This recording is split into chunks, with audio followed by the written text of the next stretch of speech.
Assalamualaikum warahmatullahi wabarakatuh. Puji syukur kehadirat Allah Subhanahu wa Ta'ala yang telah memberikan taufik dan hidayahnya sehingga kita masih bisa menikmati indah alam ciptaannya hingga sekarang. Tak lupa salawat serta salam semoga tetap tercurahkan kepada junjungan kita, yakni Nabi Muhammad SAW. Adapun tujuan dari video pembelajaran yang saya buat adalah guna memenuhi tugas yang telah diberikan. Dalam menyelesaikan tugas pendidikan Pancasila dan kewarganegaraan, saya mengambil tema perlindungan tenaga kerja di Indonesia. Pada kesempatan kali ini, saya menyampaikan ucapan terima kasih kepada yang terhormat Bapak Rektor IAIN Pekalongan, Dr. Haji Ade Dedi Rohayana MAG, Bapak Muhammad Fajar MPDI selaku dosen pengampu mata kuliah PPKN yang telah mendukung selesainya video ini dengan sebaik-baiknya. Dan yang ketiga, tak lupa kepada kedua orang tua yang telah memberikan dukungan serta bantuannya hingga terselesaikannya video pembelajaran ini.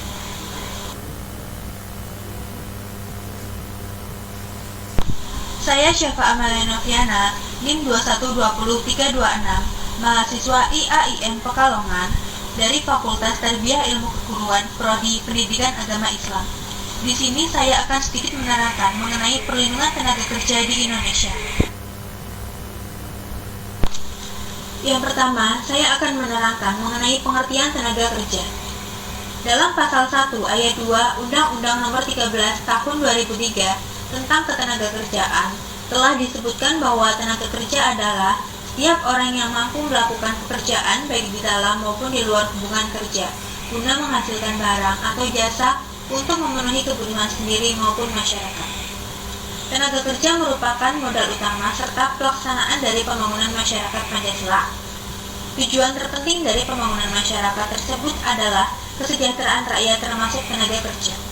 Tenaga kerja sebagai pelaksana pembangunan harus dijamin haknya, diatur kewajibannya, dan dikembangkan daya gunanya. Adapun keselamatan dan perlindungan kerja. Keselamatan kerja termasuk dalam apa yang disebut dengan perlindungan teknis, yaitu perlindungan terhadap pekerja atau buruh agar selamat dari bahaya yang dapat ditimbulkan oleh alat kerja atau bahan yang dikerjakan. Dasar pembicaraan masalah keselamatan kerja ini sampai sekarang adalah Undang-Undang Nomor 1 Tahun 1970 tentang Keselamatan Kerja. Namun, sebagian besar peraturan pelaksanaan undang-undang ini belum ada, sehingga beberapa peraturan warisan Hindia Belanda masih dijadikan pedoman dalam pelaksanaan keselamatan kerja di perusahaan. Hakikat kontrak kerja. Kontrak kerja adalah suatu perjanjian antara pekerja dan pengusaha secara lisan atau tulisan, baik untuk waktu tertentu maupun untuk waktu yang tidak tertentu, yang memenuhi syarat-syarat kerja, hak, dan kewajiban. Dari bunyi pasal 161A KUH Perdata dapat dikatakan bahwa yang dinamakan dengan kontrak kerja harus memenuhi persyaratan sebagai berikut. Yang pertama, adanya pekerja dan pemberi kerja. Antara pekerja dan pemberi kerja memiliki kedudukan yang tidak sama. Ada pihak yang kedudukannya di atas atau pemberi kerja, dan ada pihak yang kedudukannya di bawah atau pekerja. Karena pemberi kerja mempunyai kewenangan untuk memerintah pekerja, maka kontrak kerja diperlukan untuk menjabarkan syarat, hak, dan kewajiban pekerja dan si pemberi kerja. Dan yang kedua, yaitu pelaksanaan kerja. Pekerja melakukan pekerjaan sesuai dengan apa yang ditetapkan dalam perjanjian kerja. Yang ketiga, waktu tertentu.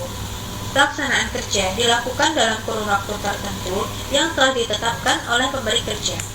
Dan yang terakhir yaitu adanya upah kerja yang diterima. Pelaksanaan kerja dilakukan dalam kurun waktu yang telah ditetapkan oleh si pemberi kerja. Dalam hakikat kontrak kerja, ada pula syarat sahnya kontrak kerja. Pasal 1389 ayat 1 menyatakan bahwa perjanjian yang mengikat hanyalah perjanjian yang sah. Pasal 1320 KUH Perdata menentukan syarat sahnya kontrak kerja, yaitu yang pertama, kesepakatan. Yang dimaksud dengan kesepakatan di sini adalah adanya rasa ikhlas atau sukarela di antara pihak-pihak yang membuat perjanjian tersebut. Kesepakatan tidak ada apabila kontrak dibuat atas dasar paksaan, penipuan, atau khilafah. Dan yang kedua yaitu kewenangan. Pada dasarnya semua orang menurut hukum mempunyai kewenangan untuk membuat kontrak. Yang tidak adalah anak-anak, orang dewasa yang ditempatkan di bawah pengawasan, dan orang yang sakit jiwa. Dan yang ketiga, objek yang diatur harus jelas. Hal ini penting untuk memberikan jaminan atau kepastian kepada pihak-pihak dan mencegah timbulnya kontrak aktif. Dan yang terakhir yaitu kontrak kerja sesuai dengan undang-undang. Isi kontrak tidak boleh bertentangan dengan perundang-undangan dan tidak boleh bersifat memaksa, ketertiban umum, dan atau keasusilaan. Adapun pengupahan dalam dunia kerja. Menurut pasal 88 ayat 1 Undang-Undang Ketenagakerjaan, setiap pekerja atau buruh berhak memperoleh penghasilan yang memenuhi penghidupan yang layak bagi kemanusiaan. Kebijakan pemerintah mengenai pengupahan yang melindungi pekerja atau buruh meliputi: yang pertama, upah minimum; kedua, upah kerja lembur; yang ketiga, upah karena menjalankan hak waktu istirahat kerjanya; yang keempat, bentuk dan cara pembayaran upah; yang kelima, upah tidak masuk kerja karena melakukan hal lain di luar pekerjaannya; yang keenam, struktur dan segala pengupahan yang proporsional; dan yang ketujuh, upah tidak masuk kerja karena berhalangan; yang kedelapan, upah untuk perhitungan pajak penghasilan; yang kesembilan, denda dan potongan upah; yang kesepuluh, hal-hal yang dapat diperhitungkan dengan upah; dan yang terakhir yaitu upah untuk pembayaran pesangon. Keselamatan kerja dan asuransi tenaga kerja. Penerapan keselamatan kerja pada suatu kegiatan merupakan suatu kewajiban yang harus dilaksanakan oleh seluruh pelaku kegiatan guna melindungi keamanan para pekerja. Menurut Undang-Undang Nomor 25 Tahun 1997 tentang Pelindungan atas Keselamatan Karyawan dijamin pada pasal 108, yaitu: yang pertama, keselamatan dan kesehatan kerja; yang kedua, moral dan keasusilaan; yang ketiga, pelaksanaan yang sesuai dengan harkat dan martabat sebagai manusia, serta nilai-nilai agama.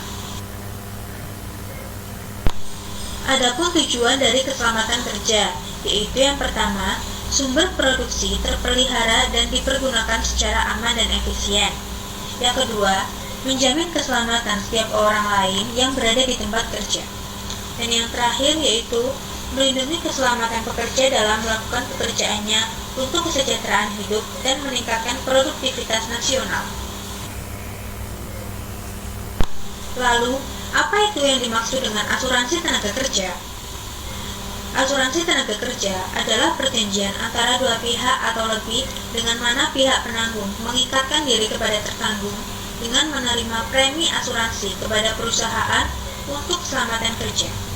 Adapun prinsip pokok asuransi yang sangat penting yang harus dipenuhi baik oleh tertanggung maupun penanggung.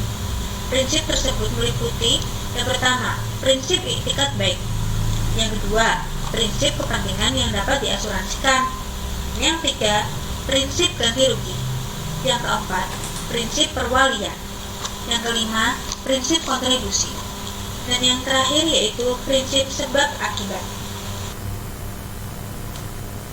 Demikian yang bisa saya sampaikan. Kurang lebihnya saya mohon maaf apabila ada kesalahan dalam pengucapan maupun penulisan. Semoga dari apa yang telah saya sampaikan ini dapat bermanfaat bagi semua pihak. Wassalamualaikum warahmatullahi wabarakatuh.